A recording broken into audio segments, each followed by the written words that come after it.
Attention. The movie guys love movies. Any comments about a saga involving a bunch of pirates, a skipper, and the fate of an entire crew are purely for entertainment purposes only. Isn't that right, Pittsburgh? The Buccos win it! Raise the Jolly Roger! It's heavy.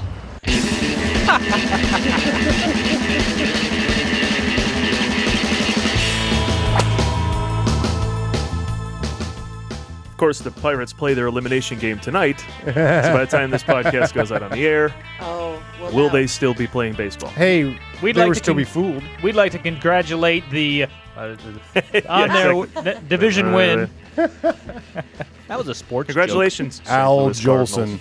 Congratulations, Al What Jolson. was the quick little thing at the end of that soundbite? Savvy, that was Johnny Depp. Captain Jack. Captain Jack. Savvy. Savvy. Savvy? Buck up, me hearties, yo-ho. I wasn't paying enough All attention. kinds of pirates. I know, a Who different knew pirate. they were that popular? We didn't even have time to do a Napster drop.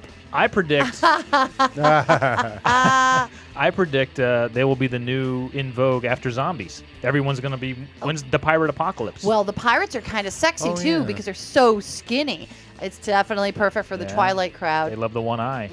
The one eye, as I call it. You ever see Give me the old Amazon? one You eye. ever see Amazon Women on the Moon? I have. I quote this line all the time from that movie. You know, every once in a while a movie will come along that.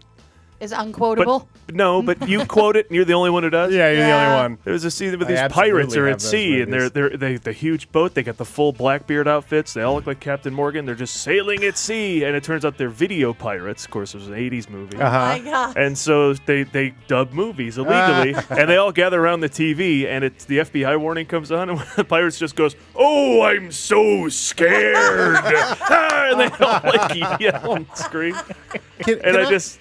Oh, I'm so scared. That's Can my I- quote from, you know, from that movie. I have a story I tell every once in a while, which is there is a movie that I literally only I quote, and I even quoted it to the only other person who was in the room, and he didn't remember it. So now I'm the only person that. When I worked for a video store, and I'm sure you remember this, they give you these tapes that would be the free screeners, so you would watch this, and most of them were absolute bullshit. Like you'd never, and then the manager would take the really good movies that came on the screeners and take them to their house. But you would get Real Men, There was a right? John Ritter and James Belushi. or far worse than that, prototype, some Oh, I sci-fi, see. Yeah, you know. yeah, sort even of, worse. but along the bottom, it would say, if you have received this, if you have been sold this copy, please call this number. You know, it's illegal to sell this copy or, you know, exchange it or whatever. It would come along maybe 10, 15 times throughout the movie, and it would have a little thing, you know. There was a movie, an Eric Roberts movie called Cracker Jack, and Of course there is. and he was, and it's Die Hard in a something, right? All right, but it's Eric Roberts. Convenience store. Day Spa. Die Hard in the Day Spa. Die Hard on the 105. But and their contest on this one was because sometimes people wouldn't watch these. Obviously, you're not really most of the crappy ones you don't watch.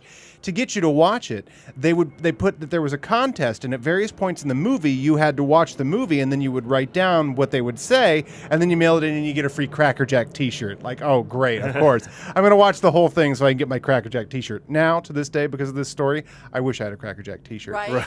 Every time, and I watched this with a roommate of mine at the time, every time Cracker Jack would beat up a bad guy, an announcer would come on and go, "Good for Cracker Jack. Now write down this number and mail it in."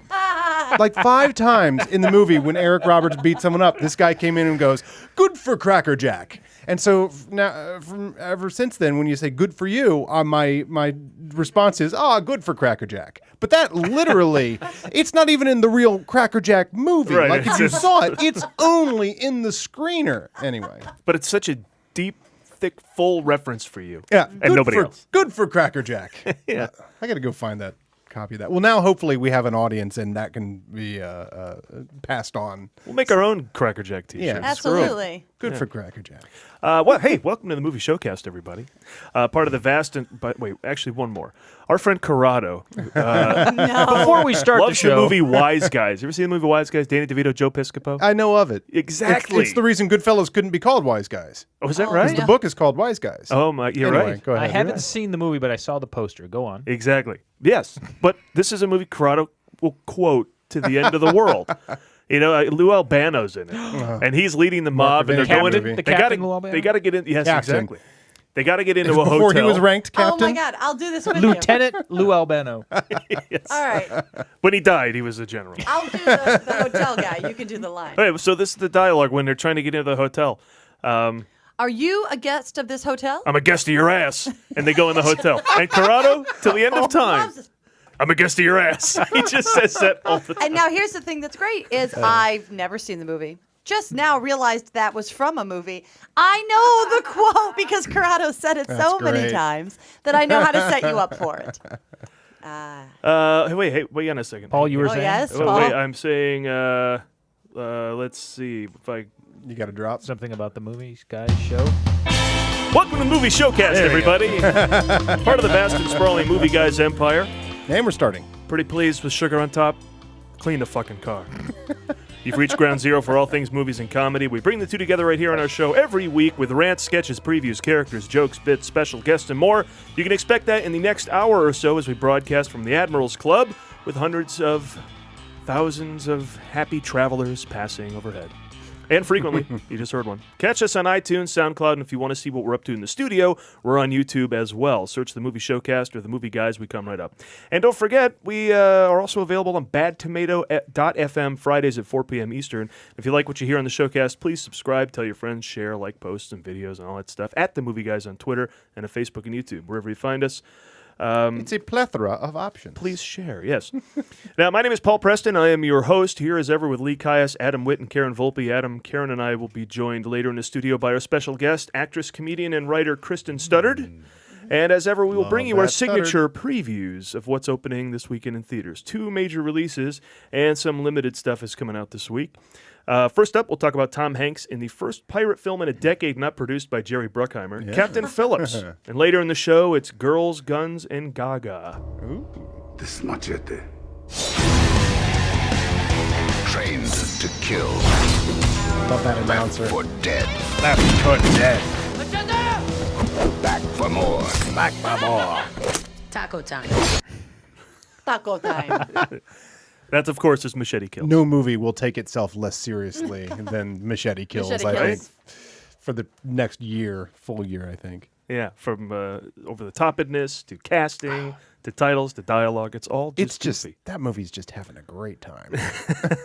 More fun than he had back when he made The Faculty. Oh, yeah, I'm glad he found his way. Oh, You know, yeah, Robert Rodriguez? As soon as he found HD and like lightweight cameras and being able to shoot like even cheaper than El Mariachi, yeah. This one as well, scored and I believe co-edited by Rodriguez. Oh, of course, yeah. It's a one-man band like that Alfonso Cuarón. Yet different. Very different. I just saw Gravity. I'm guessing very different. Yeah, very different. Very different. Now, before we get... Oh, Adam is back. Yay! Yay, Adam. Last week. No pun intended. Is- Adam is exactly. back. I back. am Adam is back. Yes, Michael Gelbart ably sat in last week to fill the Adam chair, I guess we'll call it. Haven't listened to it. I spit on that show. Yes, exactly. I won't even acknowledge it. Anytime that you want to say something, I do hope that you go, I submit to you. Make a Michael Gelbart, yes, reference. put your arm Gesture. in the air. But you're feeling better? I would like to change my answer of last night of whether I can do the show or not. I can't. Quick, be funny faster. I'm waiting for Vicodin to kick in and hurting from laughing already 2 times. in the Adam, show. then I get to say to you what I say to all our guests. We'll do the rehearsal, and then the second hour we'll record it, and you'll get out of here. I'll get Yeah, outta no here. problem at all. There you go. Yeah, no, 10 days ago, someone had their fingers in my spinal cord. Isn't that weird? And he had surgery. And I... Hey-o. See? Well, yeah, but first I found myself in the wrong part of town. Yeah. That's all. Hey! There you go. We don't I have a often have. feeling that's going to show up again. I have a feeling it is. Well, excellent. We're all together again. We're here. We're Good to here. be here. But before we get too far along in the show, I think it's Now important to hurry set up. the record straight. Move this. Anywhere our show might stray into factually inaccurate territory, we want to make it right. And Lee's going to go over just what we're talking about in a little segment we call Retractions. Yes, Paul, thankfully we're not making too much of a habit of this, but every once in a while we do stray a little bit. And as anyone who listens to the Movie Guys regularly will know, we pride ourselves on our sensitivity to and appreciation of other cultures. Hear, hear. Yes, and we strive for the utmost in political correctness, and that's why we, unfortunately myself especially, would like to retract something that was said during last week's show while we were previewing the new George Clooney, Sandra Bullock movie, Gravity. Oh, let's play that. Yeah. Has there ever been a black astronaut? A black or not? A black Oh my astronaut? God! What's that? Yes, black or not. Even now when I hear it, I can't believe you said that. It hurts my ears and my heart, I got to be honest. And we did get a lot of letters to the Movie Guys mailbag, and the switchboard, of course, lit up like a Christmas tree. Of course, yeah. So I would like to take a moment to set the record straight. First, my sincere apologies to anyone who was offended. But in my defense, okay, I was just simply trying to make a play on words in the vein of the great black exploitation movies, which eventually became known as black exploitation films. Oh, yeah, well, we call them that. Yeah. But do we call them that, or do they call them that? They are called that. All Do right. that Machete voice, the voiceover guy. They called him Blackstronaut. Yeah, so that's all I was doing is trying to make that kind of association. I think, the more popular Blackula, Black Caesar, Cleopatra Jones, Black Shampoo, Black Belt Jones. Okay, we get the point, Lee. That's Okay. great. All right, thank you. You So- can launch him into space, but don't take away his lady. Coming this fall. See, I'm avoiding all that right now. All right, He's all right, being all right. I'm in the good. middle of a He's just retraction. mocking Yeah, sorry. voiceover guys. Go You don't ahead. have to retract that. I didn't make Goof any, on voiceover No, guys. continue apologizing. All right. I didn't make any grape Kool-Aid / Tang jokes. That's what I'm saying. You don't take his tang. So of course, again, my apologies, and I hope that nobody's feelings were hurt. I was simply trying to movie guide the situation. I wonder if astronauts were offended. Is that how movie guy gets used as a verb? I think so. Actually, we have a trailer for Black or Not. Believe it or what? not, I know you were thinking you were goofing, but it's actually a thing. Oh, Maybe you weren't so excellent. far off with your idea. I'm the one that killed Monday and whooped Tuesday and put Wednesday in the hospital. Called up Thursday to tell Friday not to bury Saturday on Sunday. I'm the one that had the elephants roosting in trees and all the ants wearing BBD. From the first to the last, I give them the blast so fast that their life is past before their ass has even hit the grass. So, Lee, was that all you had to say? No, unfortunately, Paul, there is another retraction. That wasn't it. No, it seemingly the show of cultural insensitivity continued during our last week's show, and specifically the preview of Gravity, when our guest Michael Gelbart decided to do this impersonation. Okay. Black astronaut. Maybe we should stick No, there around. hasn't. in That space. sounds like an early, like a 1999 movie with Right? like Method Man and Red Man. And Astropot. They get a spaceship. I thought it was going to be some Astropot. They get a. Okay, so I don't even think he made that hand motion when he did he didn't that. even submit to anything. So in Michael's defense, I would just like to say that. Well, actually, there is no defense of that. Actually, Michael did say this later in the show. Oh. Does any of this get edited out? Because I did the voice of a black guy that I've No, been but we leave in your reprieve. I deeply regret the black character that I portrayed, but he was in a movie where he's smoking pot in Oh, space. exactly. Right. Okay, well, it's all contextual. There you go. Okay, I so don't even think you can smoke pot in space, can you? we will find out, Adam. All right. Well, Michael meant no offense or insult, and it was all obviously in good fun without any malice or intention to demean or degrade. So on behalf of Michael and the movie guys, we're sorry again. Good. I'm glad you take the reins on going through these legal, That's this what he's legal about. issues Legal. and Keep dealing the with them. ship straight up, yeah. All right, excellent. So is that it? Is there anything else? We're done here, I hope. Right. Paul, you know as well as I do, the comedy rule of threes wouldn't allow us to stop there. Yeah, you can't do two things. No, there is No. indeed one more retraction we need to issue, and this is probably the most egregious and insensitive thing ever to occur on this show. We didn't have Pauly Shore as a guest, did we? Oh, no. Okay. Worse. Oh, worse. We forgot to mention Jamie's birthday. Jamie's birthday. Shut up. Jamie's birthday, everybody! Well, we have to retract not mentioning that. Absolutely. Our I board take op. it back or give it out. I don't know what I do. I know. Yes, Jamie, our board opera, for lack of a better word. She's a key part of the show. Let You're me all- read what I have written. It's heartfelt. Not only does she help the Showcast sound good every week, but she is herself like an in-time retractions machine, hitting us with facts when we're getting them wrong for instant repair of our good standing in journalistic integrity. I have actually one example here of some of her finest moments. Here we go. Leon Bluford. Leon Bluford. What was that one? Leon. Oh, it was last week. Leon Leon Bluford. Leon Bluford Bluford. You know what that sounds was a black like? astronaut. Yeah. And she shouted that out and kept us on track with That the is show. hilarious. During the show, While in the show. saving us from having to do a retraction on that. Classic. You know That's what that classic sounds Jamie like? right Maybe there. with her here and I will do fewer and fewer of these retractions. Do you ever watch? It's a ghost story show where they go and they do investigations in houses, and they have all these phony Maroni guys that go in and pretend to like take measurements and I don't readings. think that they want Yeah. you to think they're phony Maroni. But they have something called EPKs. Yeah, it's like in Right? Ghostbusters, EPK Yeah, reading. Is it something- EPK, yeah. In or Which they've totally taken from Ghostbusters. maybe it's EPK. What they do is they record audio, and then the audio playback is. Oh, did you hear that? He said, "I'm going to kill you." Play it again. And so what they do is they put a subtitle on the screen, and they force you to kind of hear. They slow it down enough Yeah. and then speed Yeah. it up at this So part. what did she say? Leon Bluford. Oh, there's a man with a blue car outside. No, try it again, Paul. I think she's saying she's going to kill us all. Leon Bluford. Yeah. We're on the roofer. We're on roofies.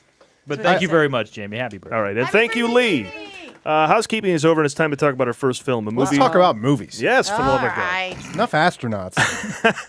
This is a movie for audiences who love a gripping true story and who love when SEAL Team 6 shoots people in the face. Yeah. Captain Phillips. Karen? I'm your captain. I'm your captain. Yeah. Oh, I'm feeling mighty sick. Captain Phillips tells the exciting real-life story of the merchant vessel Maersk, Alabama, which was taken over by Somali pirates. Not to be confused with the real-life story of every Carnival cruise ship that's been taken over by salmonella plates. Wow. Nice.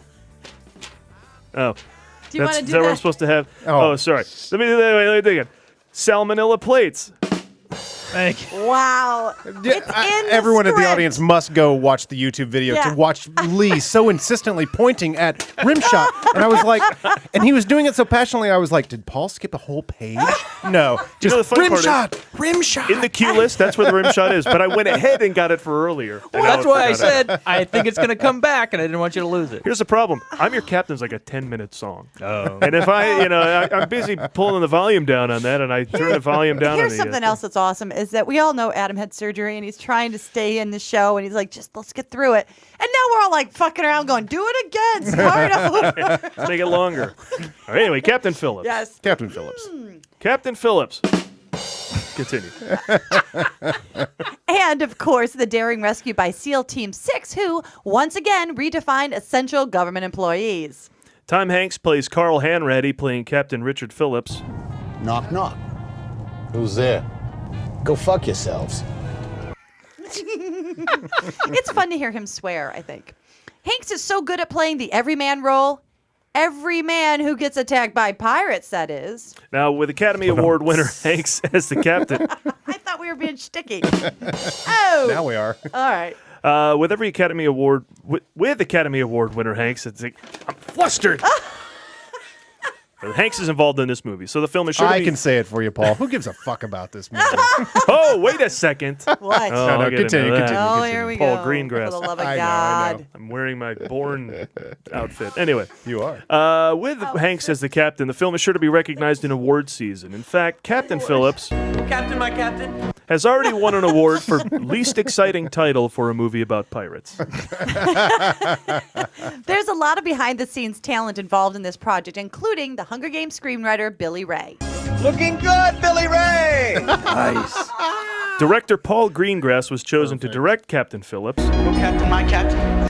because of his ability to make audiences seasick in his other movies, United 93 and The Bourne Ultimatum. He attributes the success of shaky handheld camera styling to the director of photography, Michael J. Fox. Too soon. Where's the Department of Too Soon? Oh, Paul gave me options. Michael J. Fox or Muhammad Ali. You know who could kick my ass? Muhammad Ali. I went with Michael J. Fox. Could he? Yes! Several actors in this film are making their American movie debut, including Barkhad Abdi, who plays the villain Muse, and Barkhad Abdirahman, who plays the evil Bilal. Now, we've never met either Barkhad, but we suspect that back in Somalia, Barkhad's Abdi and Abdirahman have this Ryan Reynolds, Ryan Gosling thing going. I love me some Abdi. You mean Abdirahman? That's what I said. Bakab Abdi. No, Barkhad Abdirahman, the emaciated guy with the gun. That's who I mean. Skinny Bakadabdi. That is not helping. Ah. There you go, theater. Thank you. Thank you Theater very of much. the mind. Of the mind. I like that they're in a field with that cricket you hate, which we have for free right here in the studio. I know. If only we could get him to do that on cue. All right. Meanwhile, in space. In true Hollywood form, this movie is based on a book, which means we waited for a book to be written about a true life event that happened only 4 years ago before we could make the movie. Sounds more prestigious that way. The film's title comes from the real Richard Phillips book, A Captain's Duty. Somali pirates, Navy SEALs, and dangerous days at sea. But considering that FedEx pretty much sponsored Hank's Castaway, clearly they missed a great marketing opportunity by not changing his character's name to Captain Morgan. Here's another film that's going to have to build real suspense out of a story where we already know the ending. Hanks ends up on a deserted island with a volleyball companion. With Zero Dark 30 and Captain Phillips, historical fiction films are creeping dangerously closer to the present day. So join us next week when we preview Oliver Stone's Crack in the Debt Ceiling. Hey!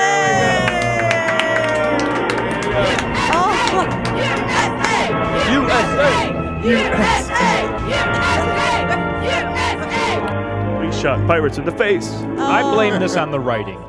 Insofar that we actually write jokes. I know. How dare we have a Good script? jokes, couldn't read them worth a shit Oh, today. my God. Sometimes we're sleeping 15 hours a day. I actually do. I know, I haven't taken a muscle I relaxer. don't know What's going on? with you. I haven't. Might I say that it kicked in, so the end of that was really funny. We will have muscle relaxers Yes, note for to the viewers- entire audience. Note to viewers at home. Just email us, and we'll send those Vicodin out kicked to in you. just in time to preview Machete. Okay. I do want to see this movie, though. I can't I'm going wait. to see the shit out of We're it. I'd seeing see it this. Friday. Yeah. You kidding me? You're going to see it? Yeah, I love this kind of stuff. I love this when it was happening in real life. I love when people are capable of doing their jobs really well. There's something really great and amazing about SEAL Team 6. It's just so exciting. Yeah, they're almost like mythic heroes at this point. You know, like, oh, another tale of like Like the Batman. ancient warrior or Yeah. something, like another tale. Yeah, they were of- mentioned by name in the trailer. So make no mistake, folks in America, you're coming to see It's another a Mac Bolan Yeah, adventure, right? Exactly. It's so cool. Another SEAL Team 6 adventure where they're kicking ass. Because you want to have heroes, and it's so hard to have a hero in this world, and it's nice to know that there's those guys, hopefully. You know what the next movie should be, though? They should start doing SEAL Team 6 fan fiction and totally make it like Mac Bolan. Yes, style. that'd be cool. So what that Act of Valor was? Is that what that was? Did anybody see that? Act of Valor? Oh, yeah, that was. Like the that Real was with Warriors real thing. SEAL Team, right? Yeah. That'd be cool. Oh, yeah, that was,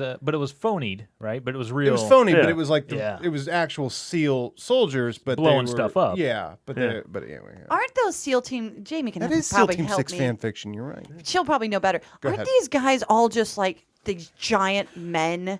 Yes, I they thought are. they were huge. Go see What? Zero Dark 30, and there's that. I love this. That's scene. all uniform, man. They must wear 50 pounds you of think? uniform. No, but Because there's they're that shot in Zero Dark giant. 30 where they finally go to the hangar and they bring out SEAL Team 6, and it is just 20 of the biggest corn-fed boys from Nebraska, and they're square-jawed, and I'm like, we are going to win every war with these 12 guys. But like the main one was like a regular guy. He's on a TV show, right? Isn't it a guy from like the main SEAL guy? Well, probably the guy who had lines was going to be. Yeah. Wasn't it the guy from? he was I 5'2". He was a real actor. Well, for a while, they weren't supposed to mention who they were, right? Yeah. And then they did after a while. But anyway, What's that, Jamie? But Jamie's checking us out. She's right there going, I'm going to see how tall the these guy boys from- are, I thought it was Chris Pratt. how much yeah, they weigh. that's it. He's not a huge guy. Yeah, he's like kind of a regular guy. But once they put all the, I mean, that SEAL uniform that they wear with all the armor and shit like Are that. you man, saying they're the SEAL team is all just they're doing big. 80s? Oh, it's Joel No. Edgerton. 80s. Joel Edgerton? Yeah. What are those things called? Yeah, Shoulder he's- pads? So they're right up there with like. They're pulling a total Nora Michael Dunn? Keaton. Michael Keaton Batman. That's the total pull there, right there. That the outfit was the Yeah. muscles? It's all Oh. the Who outfit else was in muscles. that, Jamie? Leon Bluford. Leon Buford. He was one of the SEAL Team 6. Remember that guy? Oh Oh my god. He's a real important just- guy. We wanted to Mission. do that for that retractions. We wanted to do the best of, but it would have been too hard to find of it. Which is just every time you're like 1943, Chris Pratt. I know. 90 million domestic. 90 minutes domestic. Yeah. Karen, it was actually it was John Candy. It was a silent movie from 1921. That's right. Oh, that was another one. The Butler. Yeah. I was trying to follow. I skimmed through that one too, and I couldn't find her Best chiming of in. Jamie Yelvington. We're just gonna have to get more money, get a bigger board, and put a mic right over there so she could just take over and be like, "Let me read that." She All can right, here we full on go. Baba Booey into the show. Baba Booey. Well, let me give some, because we really do like a what's new on video segment. But if you don't know what to watch, go and see all of Paul Greengrass's previous films. He doesn't make bad ones.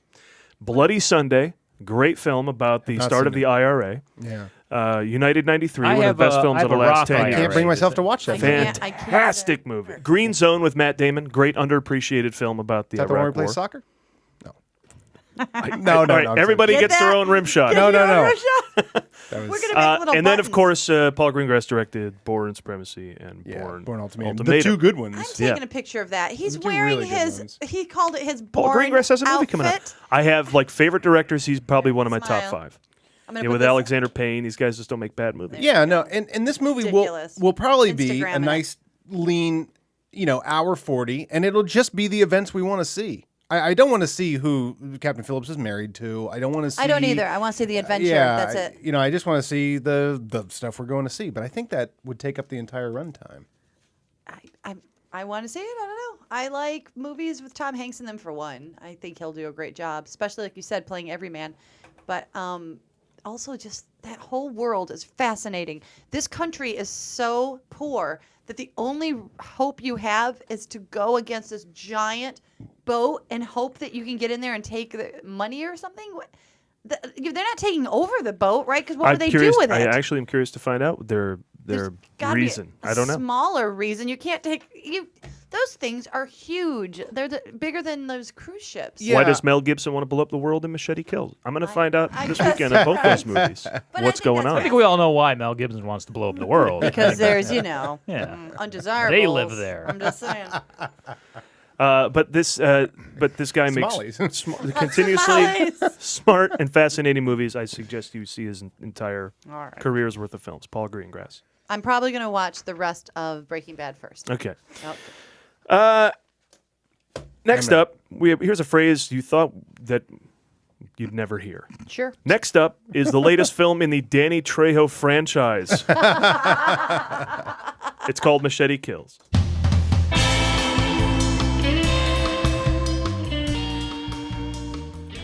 Now, Machete Kills is opening this weekend, and that brings us to another round of... Guess what it's about? So, let's take turns and try and guess what Machete Kills is about. Lee? A guy with a machete kills. Okay. Karen? A guy named Machete Kills? Adam? A guy named Machete Kills with a machete.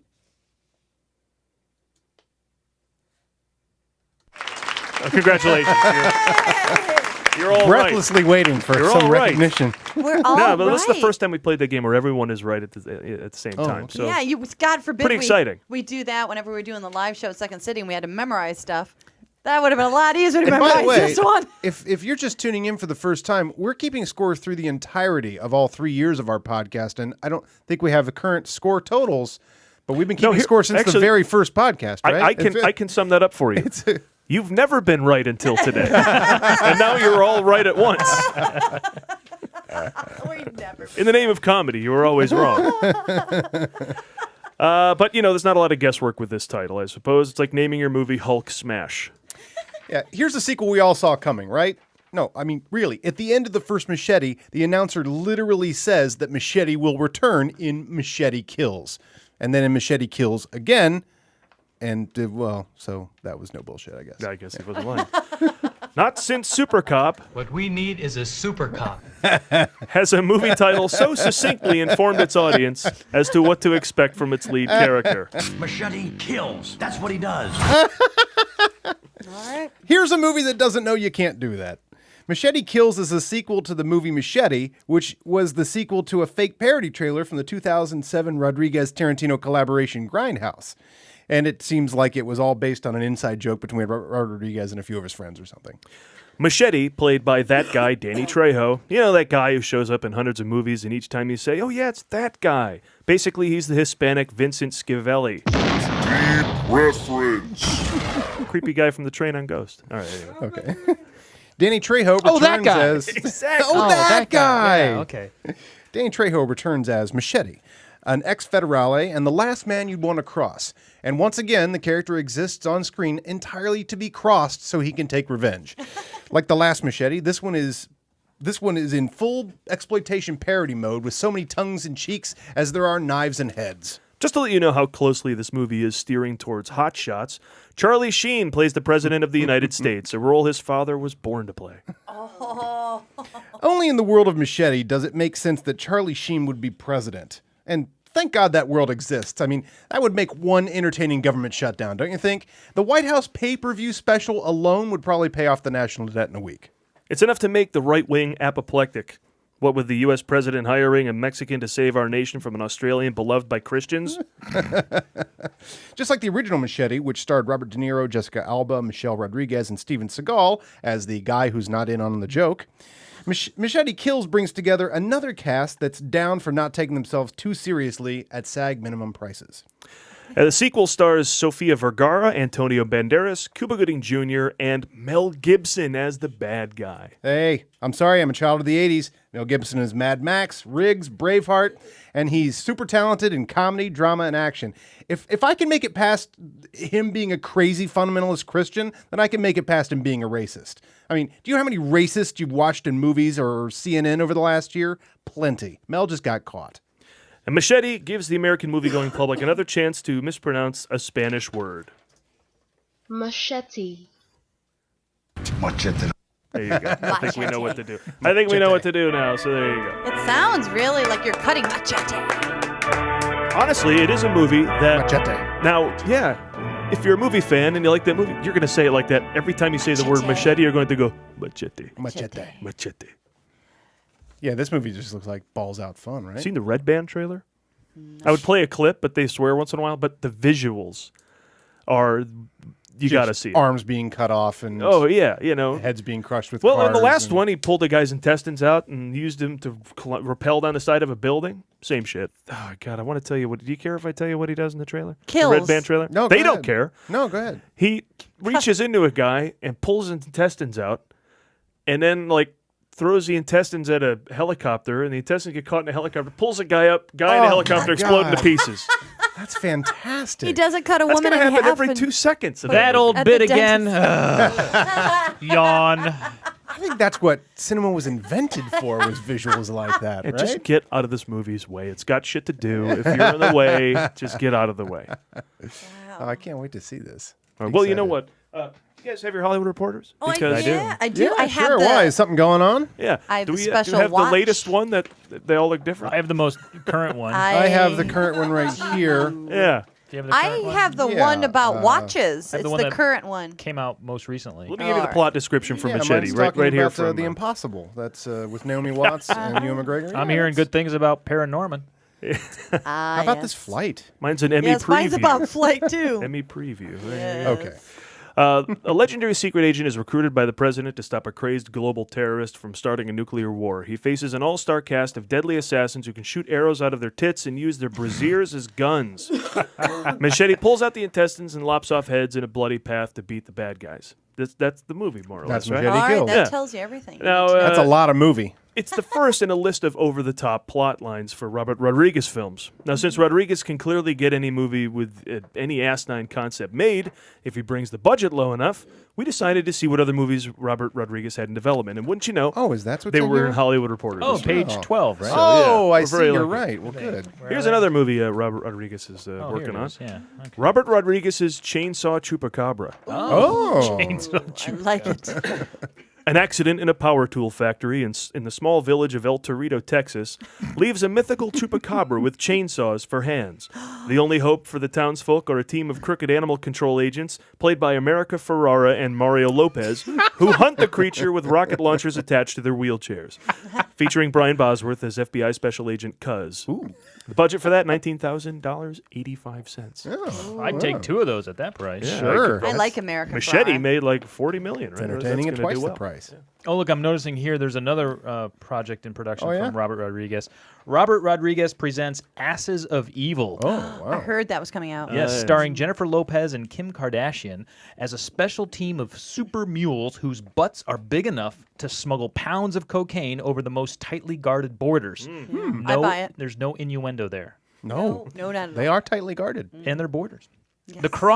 They cross a local cartel after smuggling nuclear warheads in their cake holes into the town of El Pollo Loco, Texas. Oh. They have to prove that they have more junk in the trunk than the local warlord who can fart grenades. Played by Edward James Olmos, and Brian Bosworth appears as Crazy Uncle Insane. He did this for a budget of $14,500. Oh, that sounds like it would cost more than that. I think they did fart grenades in Desperado, and he might be Oh, reusing regurgitating it a himself. little bit. Yeah, That's but how you save anyway. money. That's how you save money. I just noticed when you were saying that, I was noticing here next to this watch ad Oh, that Robert Rodriguez's El Cucuy Loco is being talked about. Cucuy. Yeah, the legend of the Cucuy haunts a small family in the tiny village of Taco Bell, Texas, kidnapping children in the night. It's up to the paranormal investigators, played by Michelle Rodriguez and William Zabka, to find out if it's actually the legendary Cucuy or just some lone nut kidnapping children. Featuring Jimmy Smits as the lone nut running around kidnapping children, and Brian Bosworth as the voice of Cucuy. Oh, that's Yes. good. That's the budget is only $4,563.14. Man, just keeps bringing them in less and less. 14 cents. Well, yeah, down to the penny. I wonder what that went towards. I want to see that movie.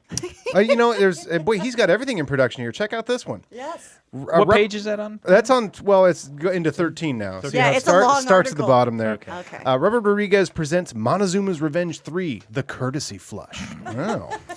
In the small town of the Burrito Hut on La Cienega, Texas, the spirit of Montezuma returns to possess a local ranch hand played by Luis Guzman after he reads an unholy incantation and orders a questionable beef burrito. Ooh. Nothing can stop Montezuma except for FBI agents played by Emilio Estevez and Daniel Radcliffe, who've been outfitted with bionic parts that with Imodium AD blasters. Oh my goodness. Those bionic parts. With Brian Bosworth as Ranch Durkins. No! Budget $12.50. Oh, $12.50. I mean, that's got to turn a profit, right? You can't even buy a burrito for $12.50. there you go. Yeah, You learn the craziest things from Hollywood Reporter. especially ours. Now, if we've learned anything else, Rodriguez is frugal, right? But speaking of frugal, Yes. there are some let's not blow all the money on big names movies coming out this week, and we should discuss those briefly. So, first, another Romeo and Juliet adaptation.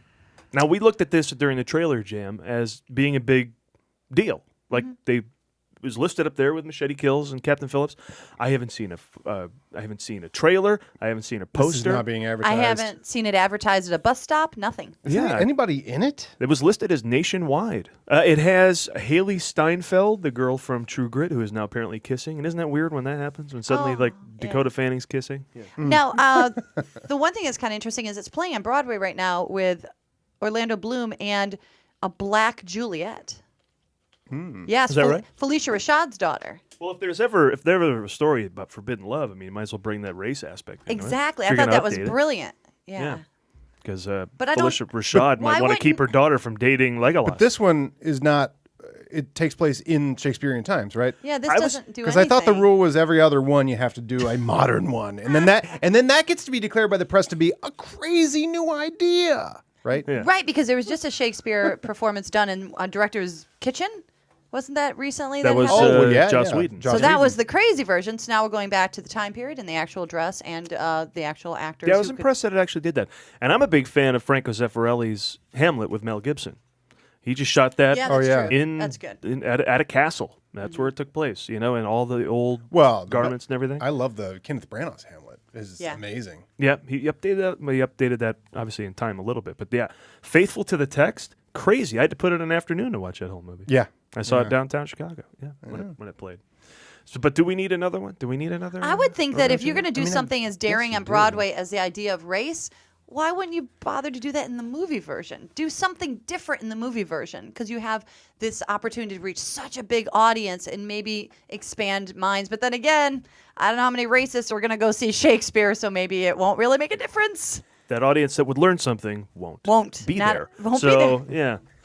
Well, I guess they just have to do it every once in a while with young people for a new generation to watch that movie. Because even though the people in this are the same age they were as like in Franco Zeffirelli's Romeo and Juliet, kids now aren't going to watch that one. They need a new one with new kids that are their age now. Yeah, Olivia Hussey isn't exactly sweeping the nation. Exactly. But Douglas Booth is apparently the next big deal. He's Romeo in this.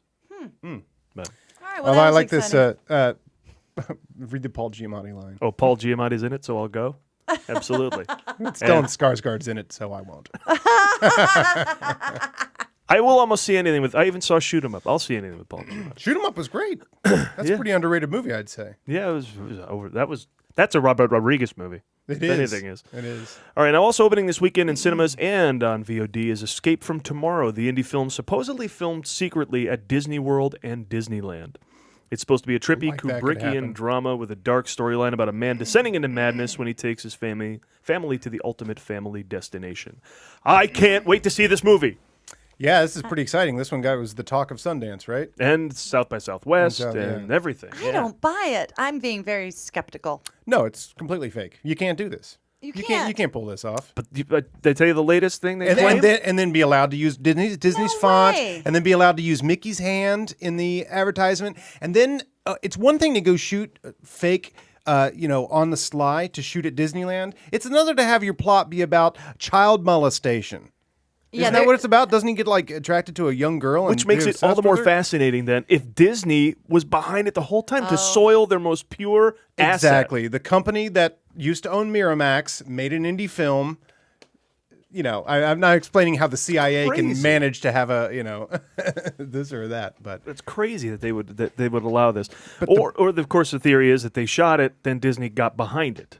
I mean, Yeah, but that I didn't Well, know that's was what they're about claiming. child molestation. That's really creepy. But what really happened, and I hope this is what happened because I think this is even more brilliant than the other two stories we've just said, is that Disney had it produced, pretending that they had nothing to do with it, and this whole thing is a fake. That's brilliant. I think that's brilliant. I think that playing it that way is more brilliant than even if the guy went and did it on his own at Disney, which you can't do because you'll get caught.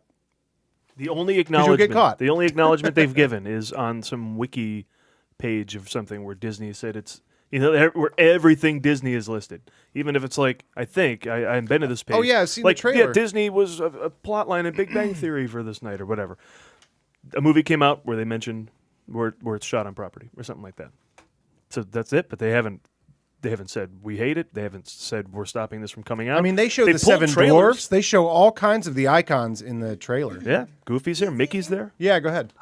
The lawyer Jamie? from Disney had a press release, and they came out and they said that Disney is not going to fight it because if they fight it, people will go see it, and they just want it to go away. Oh, please. They could stop this movie in an instant. They're the most powerful corporation that exists. They're more powerful Yeah, I've heard than the that. government. No, I've heard that. No, But- Jamie was saying that the lawyers came out and they said that they just don't want to give it more attention by fighting Of course it. they could stop it. They're Disney.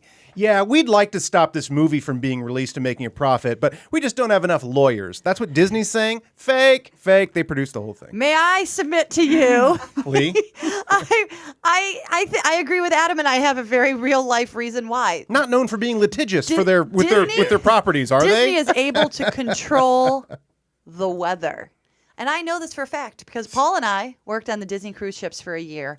And they know that people save all of their money to go on these trips and go on a cruise ship. And they get on that damn ship and they want to lay out and get a tan and enjoy a nice, perfect weather. So Disney, we learned, they see where they're heading to the Bahamas or whatever. And they will move the ship however they need to always be in the sun. Because they will control the weather for their guests. Or do they move the clouds? They may move the clouds. I'm not sure. I think you're overlooking the most obvious piece of evidence that this is legitimate. Yes. It was shot in black and white. You know black and white, that thing you have to go through a lot of trouble to make your picture look like because even a most basic 7 meg camera shoots in color. It used to be the cheap alternative to guerrilla film, but now you can't not shoot in color. So you think it was done on purpose because they had to? Yeah, they went back and they took all the color out of it and made it look like it was... Disney did. Yeah. Disney controls the color and the weather. Jamie, who's releasing this film? What studio? Oh. I'd be curious to find out. If it's not Walt Disney Company. But either way, they I'm won't going to this movie. say it. Touch Child Pictures, I think. No, I don't think. Is there molest? I don't know if there's molestation. In this. Bathing I know a suit guy area. gets. No, I but know a guy gets infatuated with like 2 teenage Okay, girls. but for a children, I mean, Walt Disney is obviously a children's. I'm not taking thing. your It's- argument yeah. out because it's No, but it's content that I can't imagine they'd want to see Sleepy and Doc and Dopey right there next to. But you know what else is weird? Across from the El Capitan Theater, which is Disney owned on Hollywood Boulevard, there is always a Jack Sparrow, like guy dressed up asking for dollars. Yeah. I'm really surprised they haven't tossed that guy yet. Yeah, because they'll Across toss the from El Mickey Capitan? Yeah. right away. They'll get rid of Mickey and I think Donald Duck. That's a hard one though. Donald Duck is. Because the only places in the world you can see those characters are in the parks or the cruise line or the Disney on Ice shows. That's it. Yeah, you're right. There's always a Jack Sparrow though. Can't go anywhere else to see any of Although those characters. now there's Star Wars characters out there, and Disney owns that. That's true. Oh yeah, and But they can't afford any lawyers for this indie film. That. Yeah, Uh-huh. Will it be good? Okay. That's the next Point. question. Will it be good? After all this, I saw some of the preview. I thought the guy actor was kind of bad.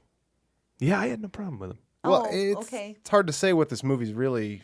I mean, yeah, it looks like it's got a bunch of cool visuals and stuff, and I mean, if the only thing that's good about it is the backstory of how it was shot, then Yeah, that's what that I ain't fear. gonna- that That's ain't what I gonna fear. be good. And it That may would have be a bad acting just disappointment. because of the fact that it's an indie film. It's tough to get good people. That's true too. Maybe that's a sign that it is a real guerrilla shoot. That's a good point. Disney's like, hey, we better put some bad people in there just so we can have our fake anger later. Oh, it's so funny. All right, so that's it. Well, we got nothing. I can't even find a So it's company. totally It's like independently See, produced. Yeah, it's been totally. wiped off the internet. Just All right. festivals and a series of front companies. Uh-huh. They're just laundering this movie like you do with money. That's all Yeah. they're doing. They're running it through martial arts, strip mall martial arts Yep. places. And, Yep. And nail salons. and yeah, Yeah, I'm totally going to see it. yeah, I'll see it. And I hope it's good. So that's it for what's new in theaters this week. But we're going to take a 15-second break and be back with our special guest for the week, Kristen Studard. Ah, Talk the comedy with lovely- her, the lovely. movies, one-woman She's like shows. Tinkerbell. That'll be nice. She is. So hang Guys. tight. We'll be back momentarily. When you wish upon a star, makes no difference who you are. Anything your heart desires will come to you. And we are back with our special guest.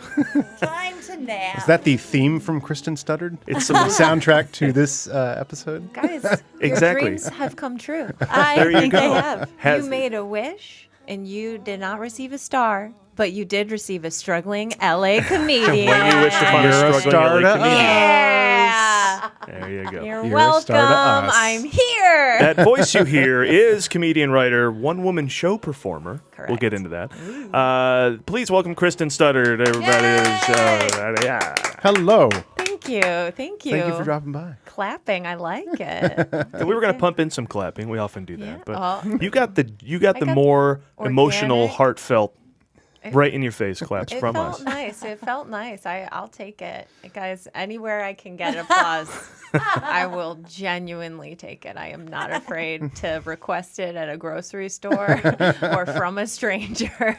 Isn't that funny when you're a comedian, you're out and about, and you're just yourself being super funny, even though you're at a Trader Joe's talking to just a regular person or whatever. But you got a really good zinger.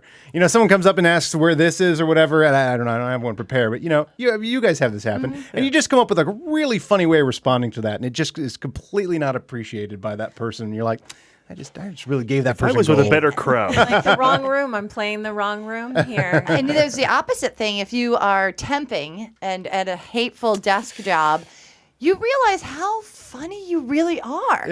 You just because no one else is funny. They're all miserable. Dull as piss. And dull. Yeah. And you just realize say that very something early. like, "That's what she said," and they're like, "You are so funny." And Oh God! Yeah. But there's also always the guy in the office who they're like, "You are gonna love Jerry. Like Jerry's so funny. Jerry's really, really funny. You do comedy, you are gonna love Jerry.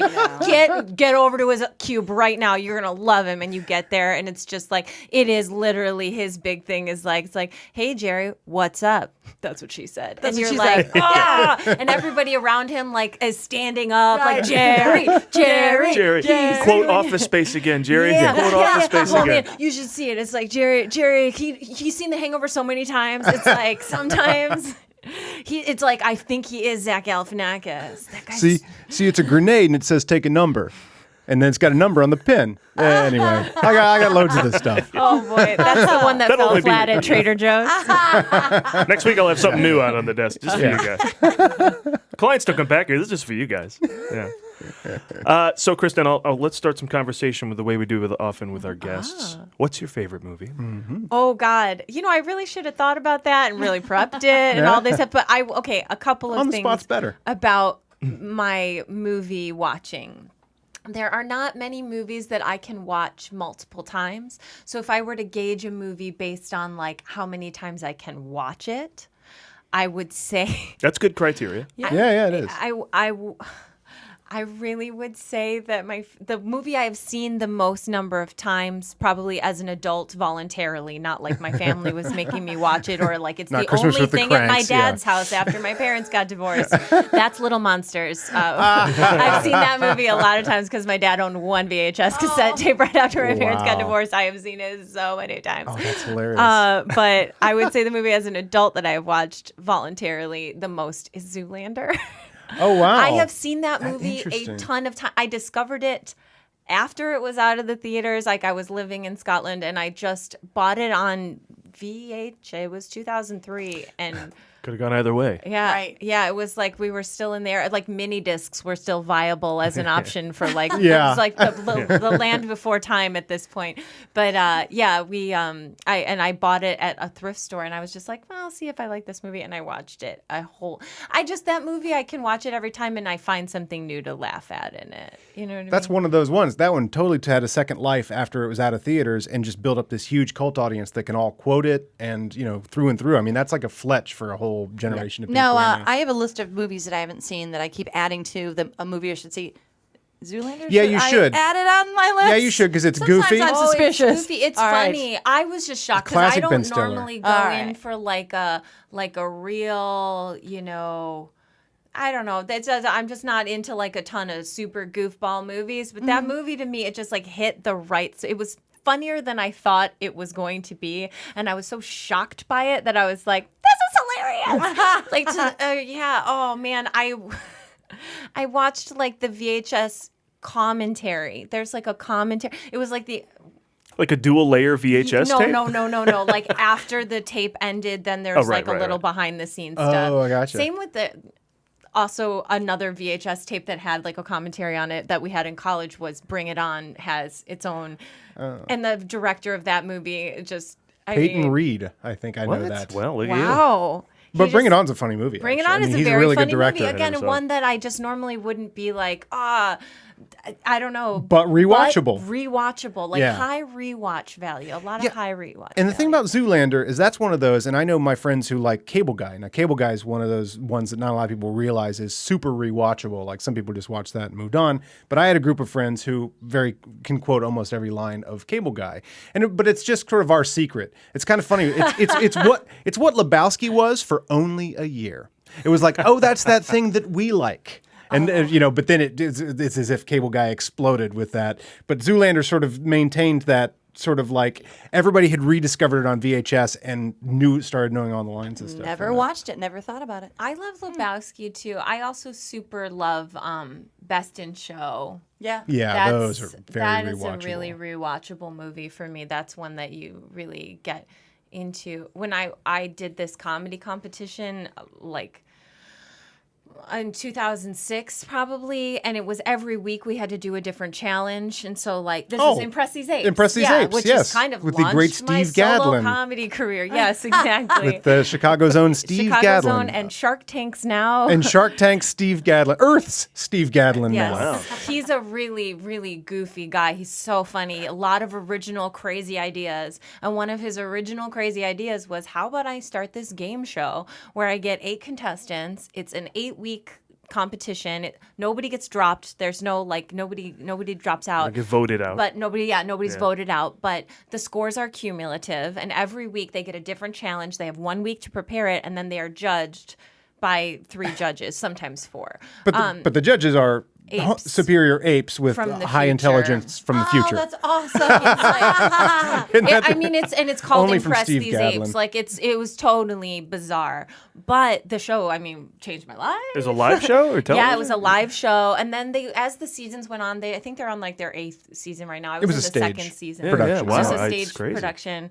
And people would come back week after week to see what was going on with the apes. Oh my god! Yeah. Yeah. No, People would- 'cause Steve the knows how to do it. contestants, Good for people him. would pick their favorite contestant and just come and like support you and stuff. And one of the challenges that we had to do the 3rd week, so you'd have to do like write a song about yourself and play a musical instrument or do stand up with a puppet, which I had to do. The challenge was you have to do stand up with a puppet. With You a have to fit a puppet. puppet You have into to your make act. a puppet. Oh, that's hilarious. And also do stand up with it. And I had never done stand up when I did Oh, this wow, show okay. at all. I had never done any comedy other than improv and a little bit of like solo performance writing, but this was like busted my world open. Oh, that's awesome. But one week we had to reenact a scene from our favorite movie. And I was down between doing the one where Parker Posey is freaking out about the bee, the toy that's not a bumblebee. Yeah. Like, this is not a bumblebee. It was between that or what I ended up doing, which was from American Beauty, the scene where Annette Bening has a total meltdown in the house where she's like, I will sell this house today. I will sell this house today. Oh, God, and then she yeah. starts crying and then she slaps herself while she's crying. It was so fun. I bought like a suit, like a power suit from a thrift store, and like I installed blinds in the theater at I.O. in Chicago. great. Oh, wow. And I had like a whole thing, and then just at the end I just like burst into tears and slapped myself across the face a bunch of times. Fantastic. It was a really fun. So I guess maybe And you American didn't Beauty- win? I did win. Oh, you did win. Yeah, Okay, yeah. good. I won overall. That week I didn't score that well actually. From the apes. Well, From the apes don't apes. like that Yes. kind of thing, apparently. Yeah. Who are these apes? They're other comedians. They're like Yeah, people who from did play the apes? It was And they dress like apes. yeah, they each had a character. They still do. Like Barry Shirley is the kind of Oh, yeah, Barry effeminate. Shirley. That's Steve Gadlin he plays this kind of like, oh God, what's the guy from the Match Game? Gene Rayburn? Gene Rayburn. Or Richard Dawson? Not Richard Dawson. Charles Nelson Riley? Charles Nelson Riley. I'll He's go through 'em all. essentially like a Charles Nelson Riley. Wears like a little scarf and then they all wear half ape masks. So they have their own mouths, Okay. but they wear them like up at top. And then he would wear this little wig, like a little Bob Carol wig. Channing Bob from and then Barry and so Shirley. Barry Shirley, and then then there was Captain Ahab, who was he had a pipe and he was a sailor's hat and a big pea coat and then his ape mask, and he was the one who was like the gruff sailor. I And have to go then see that. I have to fly and go see this show. It is such a fun show. It's worth it. Well, and It's also brilliant.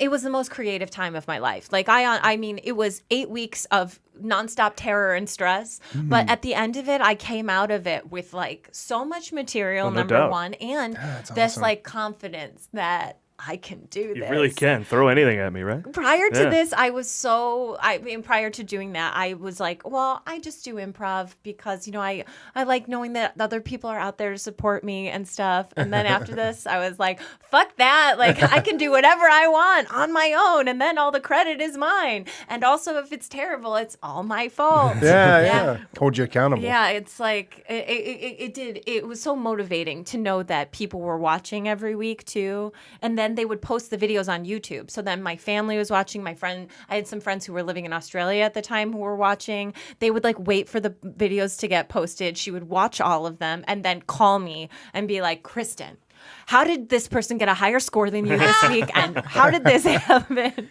It's like drama. It's so fun. It's so genius to bring that reality contest show to a stage, but have it on the web and everything. Gadlin's pretty amazing with his and nobody gets concepts. voted out. So if you stink, you're going to stink every week. Oh, for yeah. 8 You're there. weeks. That's even better because it gives you more of a chance to gives- try. And they also did That's a thing. true. You could come back from nothing. Because the first season, like I was in the second, but the first season, someone had scored low. She was in 8th place from the first week on, and by the end, she was so far behind that she did her finale. Like your finale, you could do whatever you want. The challenge is just impress these apes. You could do whatever you want. And for her finale, she just wrote this really great, hilarious song about how she can say or do whatever she wants because there's no chance she's going to win and stuff. But they kind of took that. I think they took that to heart that year.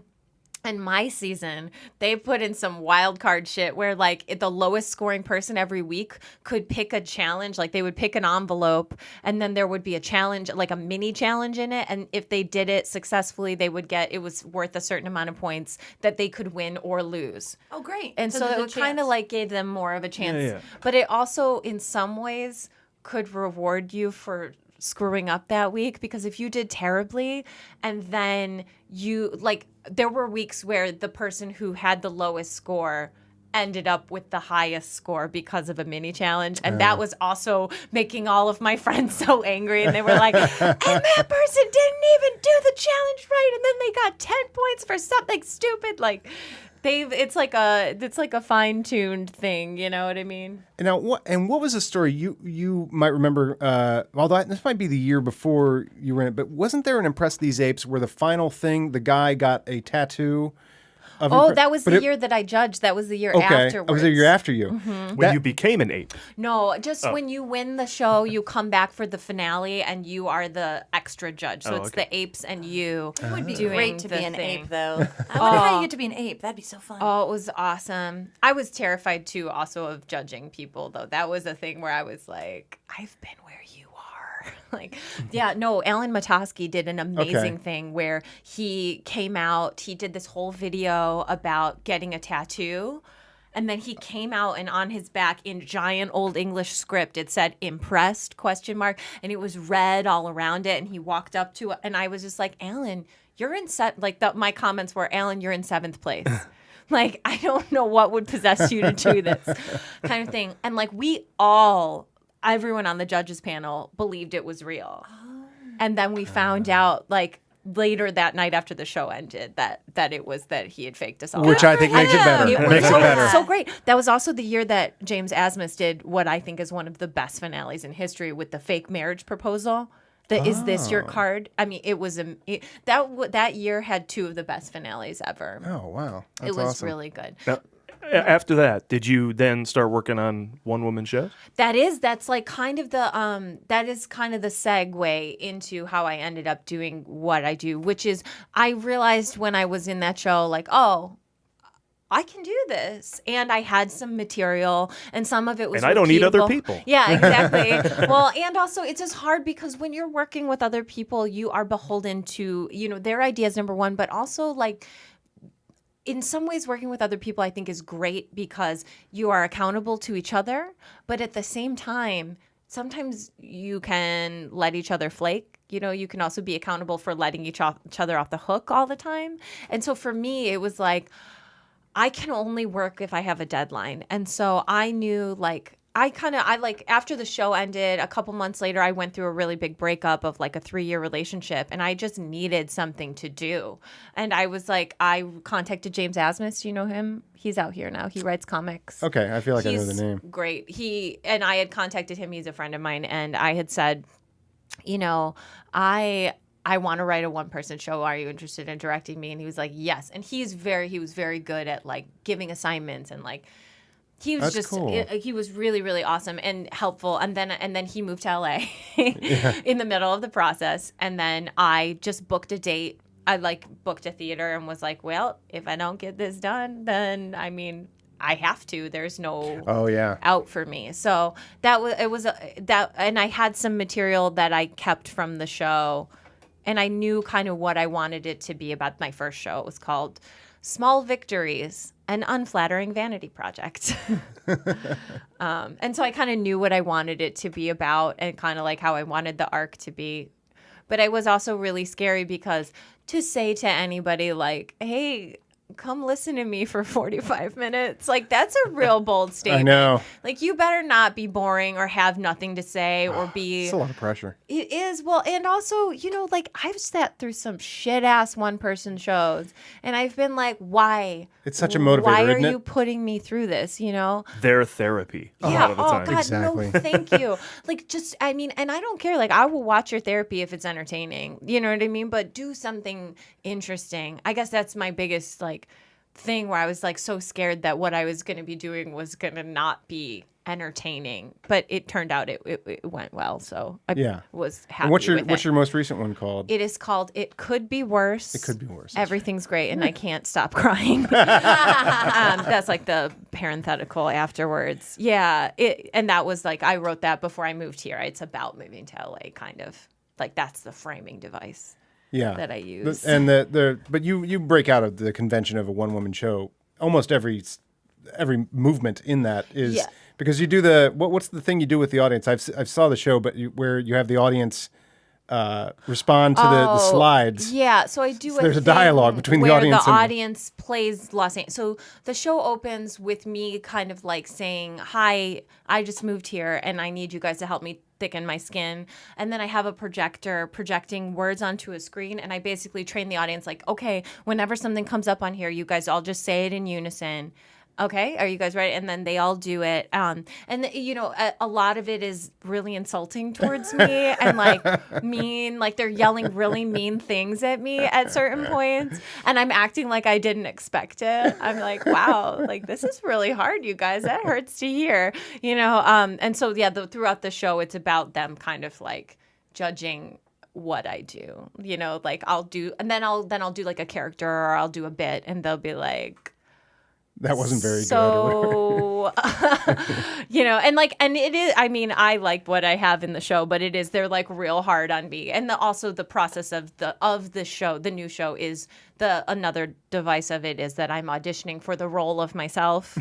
Like in this show. And like they keep telling me that they've seen enough. They're like, okay. And I'm like, but the character's name is Kristen Studard. Like, I really think I can do this. And they're like, no. We've seen enough. It just doesn't sound natural. This is the audience. Yeah, this is the audience. But like they're saying it, you know, it just doesn't sound natural. You're just not right for the part. Please leave. Has there ever been a one-man show that's made a good movie? Like, I know they filmed them. Like, Jonathan Demme shot some Spalding Gray. Oh, yeah. Spalding Gray is the swimming in classic Cambodia. example, right? Yeah. But were Talk radio? Talk radio was expanded quite a bit when Oliver Stone made it a film. Plus, I think there were other actors in that play, too. Just they didn't do much. Mostly Bogosian. That's what I thought. Yeah, I mean, Eric Bogosian had the one-man show that was... and John Leguizamo did, like, one-man shows, Yeah, too. but wasn't the became John Leguizamo one was like just a tape of him Yeah, on it's like Broadway, a concert right? movie, Like a basically. concert. Spicorama, that one? Was Yeah. it? Yeah. And his other one, too. Those What are more was it called? Like concert Liar movies. or Que Fuego? I can't remember what Yeah. it was called. Que Fuego. I Que think it was Que Fuego. Fuego. When I came out here to do my show the first time, though, like I did my last show, Small Victories, out here at the Comedy Central stage, and I did it at I.O. once, like last year before I moved. And I was like hustling my ass off to get people here, and I was not doing great at it. And then once I moved out here, it's like being in people's business, like and also I was like, once I got out here, I was like, you got to start building up that cachet of like, you go see people's shows. Yep. Be known as someone who goes to see people's shows. Go to their show So and wear your then- Schadenfreude shirt. That's always been the rule. That's funny. That's how we got through Scotland. Oh, man. You went to as many shows as you could, always wearing your Schadenfreude shirt. You guys did Edinburgh? We did Edinburgh. I lived there for 9 months. jealous. It was awesome. I loved it. Only been to Europe twice. Never met an asshole. Have we? I don't I think, don't think so. Hey, you got to be careful. Never met an asshole. I just, yeah. They're But I there. mean, they're probably there. I thought you said never been an asshole. never been in it, never. Because I'm like, I'm always aware of Americans' reputations when I'm overseas, and so I am the nicest American This they've was ever also met. during Please, thank you, please, the thank you, please, Bush thank you. years Bush years, as yeah. well. Oh, So I it was know. like People would often assume I was Canadian. Well, That's okay. Did you wear the pin? Yeah. Some people wore the Canadian flag I pin. mean, it was. just to say, hey.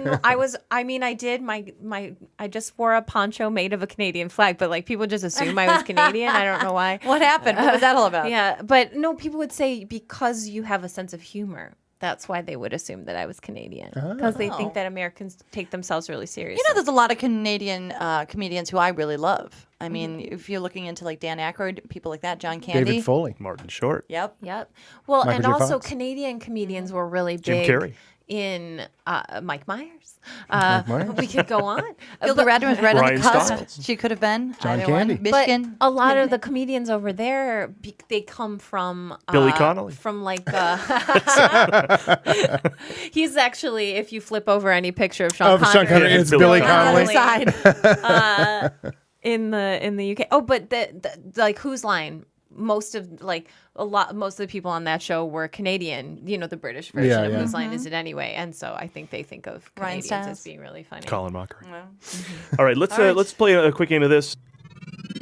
What'd you see? What'd you see this week? There you go. That's I our forgot that was the new theme. I'm like, what is this? updated disco version of What Did You See This like Week? it. That's awesome. Where I put to the table, what did you see this week? Well, before we get hit by this plane that's Airplane. flying over. It's only appropriate that a space shuttle should be flying overhead because I think We saw three of us Gravity. here saw Gravity. Yeah, we saw Gravity. I don't want. I'm going to throw this out there to the group, but when I went in to see the movie, I only knew what I saw in the preview, which was Sandra Bullock was Well, they don't breathing tell you heavy anything in that space. preview. And that's all I want people to know. So I'm afraid to talk Yes. about it. I don't want to ruin it for somebody. Well, now, does she scream and get lost in space? Because if not, then that trailer's lying. she does. Okay. Is George Clooney in it? Because if not, then He's that in trailer's it. lying. But that's all I want people to know. And I know that's horrible because how do you talk about it? But you can talk about it if you want. I'm just saying. I will say it's a bit masterful. I mean, Alfonso Cuarón is an incredible filmmaker. I mean, he has his thumbprint all over that thing. We were talking about it yesterday, right? He wrote. Was it you I was talking about this with? No. He wrote. Somebody that looks Someone like went him. over the credits that he's attributed to on that movie, and I mean, it's his movie, and to have succeeded the way he did, I mean, it's unbelievable. I mean, I collaborated with people, and What is its success? Is it the whole experience? Is it well, grab you and lift for you? sometimes and... when I go, damn you 3D, the 3D is really essential. I think visually it is a beautiful movie. I think the script is a little thin. There were some eye roller lines for me in there. Some real really kind of moments I had there. This coming from a woman who likes one-woman shows. I know This was a one-woman show in space. This is all I'm saying. Show in space, but I don't like. There's just a few things about it were kind of trite. Like I wish they had been a little deeper. Because I feel like visually the movie is so nice to look at, and I thought the tension building was good. It's unreal. The tension was It amazing. never ends. God. Yeah, and I thought, exactly. Oh, there were some really and just fucking cool things to look at and just think about, and the vastness of space and everything that I wish that they hadn't. I feel like they kind of opted out of building real characters as far as I think they I mean, again, I don't super want to get involved, especially if you haven't seen the movie, guys. I'm so sorry. You're saying its masterpiece pedigree comes to a larger degree from its visuals than it does from its characters. Yes, in my opinion. To put it generically, I guess. Yeah, well, I think Sandra Bullock's fairly well rounded, but then other than that, you don't have many other characters. You got Hey, Houston calling in. yeah. from, People might not know that.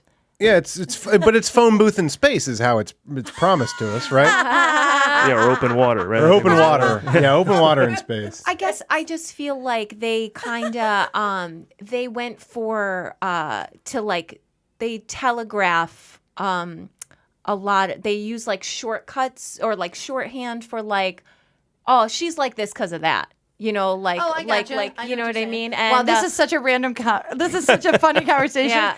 I see what you're saying. I know what scene you're talking about. And or like, But you know, you can't say anything. Yeah, well, and Too much also, spoilers. you know, She's right. you know, Yeah. and he's like this because of that, and this is the role they play for each other, and I feel like it was very kind of like 2D in a movie. How that's interesting. 3D. There you go. I felt like the characters. Well, were hopefully a this little isn't 2D. hopefully this isn't too much of a spoiler. girl, that was But I good. was actually pleased that they never went back and did flashbacks. Am I giving too much away? To establish They what all stay the in the characters moment. they're in the Oh, moment. They stay in the I moment. agree. That's good. That's- Absolutely. That would have been a huge mistake. I Okay. think. So that would That's have good. that would have fleshed out the characters a little more, but I'm No. glad they didn't do it. But me too. Yeah. But I mean, I mean, even just not making it such an easy A to B of like, oh, that's your one thing that you're about.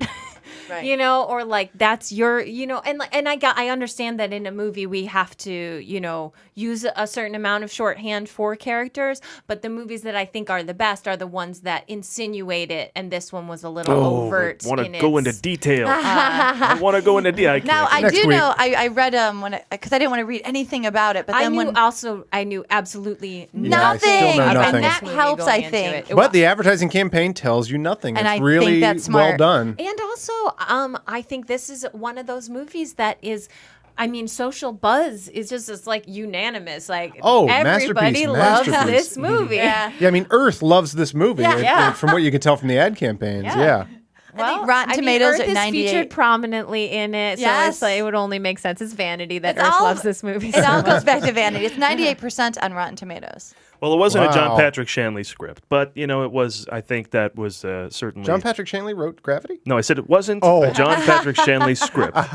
So you can, but I think you can give it a pass based on every other asset that has going for it. And I also think it's totally a theater movie, which I'm Oh, so glad wow. to see. Got to see it in the theater. That's really true. And I'm not a huge fan of 3D or even things that are floaty. Like when I saw Apollo 13, is that the movie in the theater? I had to go in the back and sit on the floor because I was so seasick. And this movie accomplishes making that a reality without making you sick. So you can actually enjoy watching it. And I think that's the combination of the 3D, being in the theater, and some new techniques that they made. I love when movie makers like James Cameron, they say, I'm going to do this. And there's no technology for it yet. And then everybody goes, how's that happen? That doesn't happen. And then they make the technology, and then you're going to be able to see that technology in the future. It's just whatever they had to make. I don't want to get into it. They did it so that would be believable. Super cool. Yeah. I really, I loved I thought the costuming was really good. I thought Yeah. it was like, you know what I mean? It kind of like had an alien feel to it a little bit at times. Like I enjoyed it. I really did. I give it a solid like 9, but I can't go to 10 on a movie. Can't go to 10 on a movie that has a cringe-worthy line in it, like a big major cringer. To me, I was like no. There's a catchphrase. Avatar Yeah. will never be able to escape the name of the rock they were looking for, Oh, right? yeah. The that unobtainium, unobtainium right? was It just can't escape ridiculous. that gravitational pull of like, No. it's not that great. Brilliant movie, a 9. Why? Well, they got the One they got word. Unobtainium. It's enough, guys. A 10 should really be perfect. Oh, 10 is No Country for Old Men, where I'm sitting. What? Yeah. That's what I. That, Oh, yeah. yeah. That's why I say some movies I'm like, oh, that's my top 50, and they're like, that's not really a compliment. I'm like, do you know how many movies there are? Like, it's in my Only top 100 50. bazillion? Okay. And All I'm right. on a podcast called The Movie Guy. I know, right? Hello. Well, let's thank multi-instrumentalist Kristen Studard for being on the show. We're talking Thanks, comedy. guys. Thanks We for appreciate having that. Is this her me. playing Elphaba? This is, Gravity? No? Oh, Yeah. I just thought she was in The Wicked. All right. I mean, I feel like that's believable. We could be in Let's look for Wicked. Kristen oh Studard. my gosh. We On look tour good with green. Wicked. Yeah, just check Absolutely. me out. I'll be in Wicked. You can find my whole schedule at hellokristen.com. Awesome. Oh, hey, let's plug the next time you're going to be at the Nerdist. You have a show that's monthly there. yeah. On first Saturday of November, I believe it's November 4th or November 2nd. I will be. I co-host a show called 3 Truths and 1 Lie, and it is a storytelling show where 4 stories are told. One person is lying. You don't know who. You get to vote. It's That's a very great fun. concept. Yes. And it's at the Nerdist And Theater. it's at the Nerdist Theater. Which is It's the at coolest venue Meltdown. going on. Yes, November 2nd, Saturday, November November 2nd at 9 p.m. You can also follow me on Twitter at KStud. At K-Stud. K-Stud. That's it. All right, and we'll be Right on. back in a few minutes with Awesome. Karen's birthdays. Thanks, Kristen.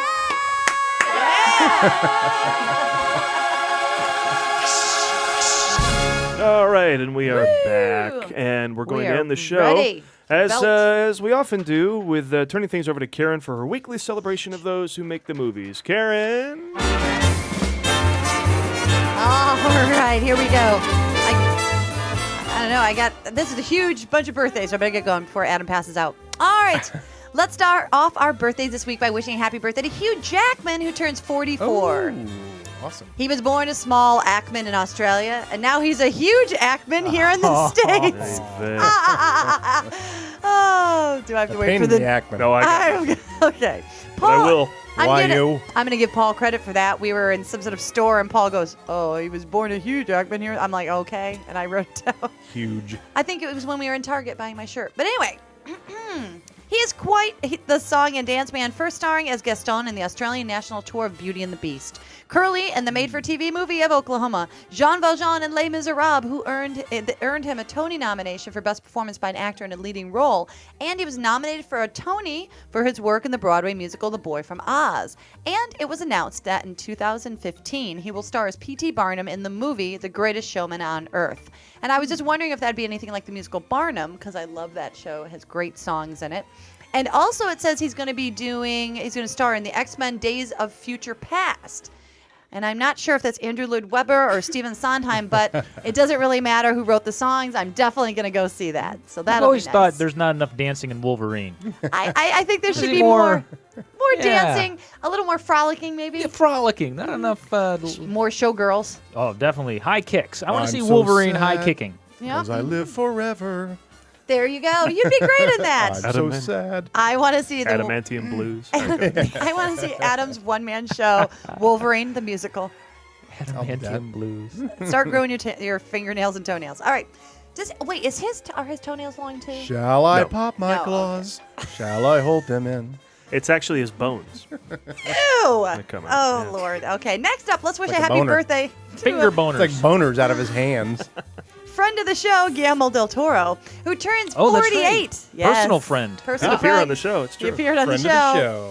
He can direct anyone from Hellboy to Pale Man. Wait, I got to back up. Yes. He's 48. 48. He looks older, How doesn't old he? was Jackman? 44. 44. God, I suck. Go on. You look great. Oh, shut up. All right. You're younger than both of them. Yeah, you're doing You're right. great. There you go. I'm There's gonna- some positive news. I know. I got 8 years to catch up. I'm going to say it doesn't matter. You're still younger than they are. According to IMDb, Mr. Del Toro has directed Pacific Rim, Hellboy 2, The Golden Army, Pan's Labyrinth, Hellboy, Blade 2, The Devil's Backbone, and produced Puss in Boots, Kung Fu Panda 2, Rise of the Guardians, and Mama, just to name a few. Yeah, those 8 years are going to be packed, by the way. Well, no, hey, it's you one foot in front of the other. Just start with Kronos. There you go. And then boom, and then you're off. Then Mimic, Well, and then, that's you keep going. That's perfect because I got to say, other than the fact that Mr. Del Toro either produced or directed these movies, what else do all of them have in common? Can I have the list again, please? Just take a stab. You haven't seen one. Right. I've never seen one of them. It took me 3 minutes to read them all, None and of them I star left some everyone out. who's in Mimic. All right. So I see at least about one movie a week, sometimes as many as 3, and I've never even accidentally seen any of his movies. I am just guessing that me and Mr. Del Devil's Toro, Backbone. That's the one for you. we are very different people. I'm saying we probably couldn't hang out. Paul said that we probably could hang out because he's very cool. Oh, you would love him. He is the most affable More guy. than you would love his movies. I just say that Hugh Grant has never appeared in any of his movies. I checked. I went to IMDb and there's no Hugh Grant. No Bill Murray. He's not No Bill Mimic. Murray. Oh, he was in Mimic 2, which therefore didn't do. No Lyle Lovett. But no Lyle Lovett. No Julia Roberts. No Sandra Bullock. But there's one thing got that Hellboy 3 coming up. He that makes crap. Mr. Del Toro did teach me, and that's how to say Guillermo. I like saying it. It's fun to say Guillermo. Gary of the Bull, right? Is that what that translates to? Guillermo. I don't know. He seems cool, but I don't get us. Anyway, let's wish a happy birthday to America's sweetheart, Matt Damon. Matt Damon. Who turns 43. You were still younger than him. Oh, you're right. Thank And you. he can play anywhere from Oscar winner for his writing on Good Will Hunting to being a bottom in Behind the Candelabra. Oh. We all know that See, Matt you Damon. would have to go do that, You don't have to do that. Did we see his bottom? Not enough, no. In I never have seen enough of his bottom. I could take some of that. You know what I'm saying, right, Jamie? I do. Okay. We all know that Matt Damon is known for playing Will Hunting in Good Will Hunting and Jason Bourne from the Bourne trilogy. But did you know that he turned down the role of Ennis in Brokeback Mountain? Oh, He said that he Who knew? regretted turning down the part, but at that point in his career, he couldn't follow up a gay movie, The Talented Mr. Ripley, and a cowboy movie, All the Pretty Horses, with a gay cowboy movie. Typecast. Awesome, isn't it? Granted, I am late to the party, but his name Yes. was Ennis. Anus. Yeah. Anus? Anus? No, Anus? not anus. Well, I'm not once the you get that first- country accent, you get anus. I'm Right? the first one to come to that conclusion, right? Can't be. That's you know, got to be that's intentional. gotta be. Every No, third grader intentional. that saw that movie. But I he was mean- the top, from what I remember. Who's counting? So he's been able to be a top and a bottom. And lastly, Anus. let's wish a very happy birthday to Chevy Chase, who turns 70. Now, you look definitely better than Chevy Chase. Thank you. But he can play anywhere from a young, know-it-all, smart-ass asshole on SNL to an old, know-it-all, smart-ass asshole on Community. I just want to open this panel up to everyone here. Have you ever walked out on a movie? No. Yes. What I think I movie? brought that up. Career Opportunities with Frank Wiley and Jennifer Connelly. Oh, Jennifer yeah? Connelly? You walked out Yeah. on Jennifer Connelly? Yeah, it might have been good, but I'd just seen The Doors, and I thought The Doors was fantastic, and I just wanted to go see The Doors again. That's not a good follow-up to The Doors, yeah. Yeah, and so I'm like, I'm going back into The Doors. I went back into The Doors. I've thrown my hat at a movie. Shut up. What are you talking about? Summersby. Oh, you didn't like Summersby? Oh, God, I hate it. You literally took off your cap. Threw it. I may have even left it there. Was that in Oxford?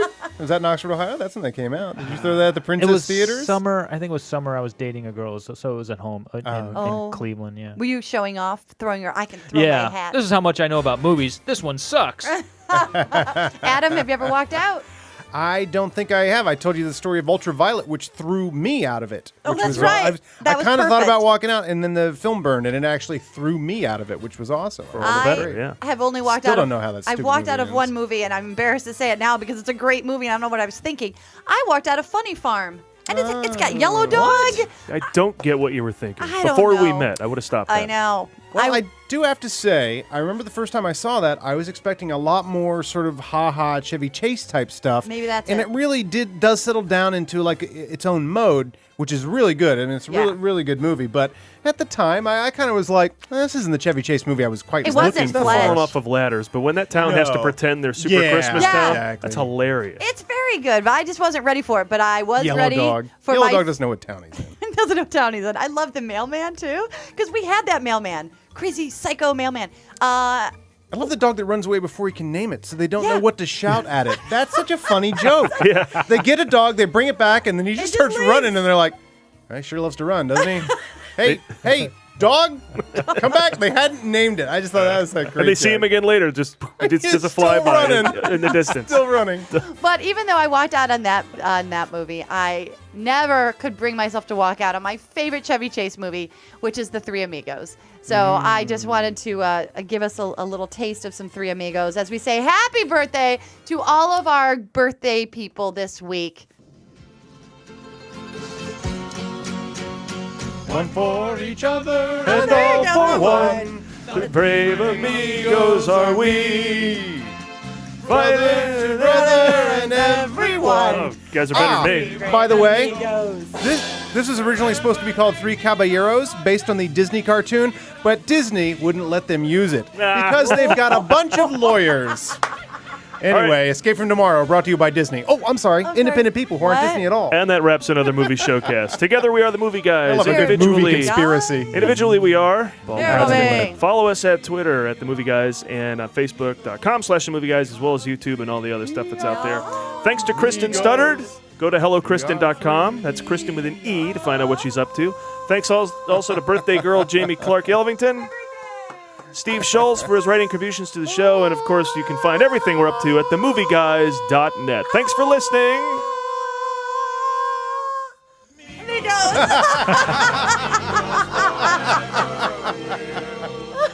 High five on that one. Nailed it. I kept cheating. That was great. Hit this one. What?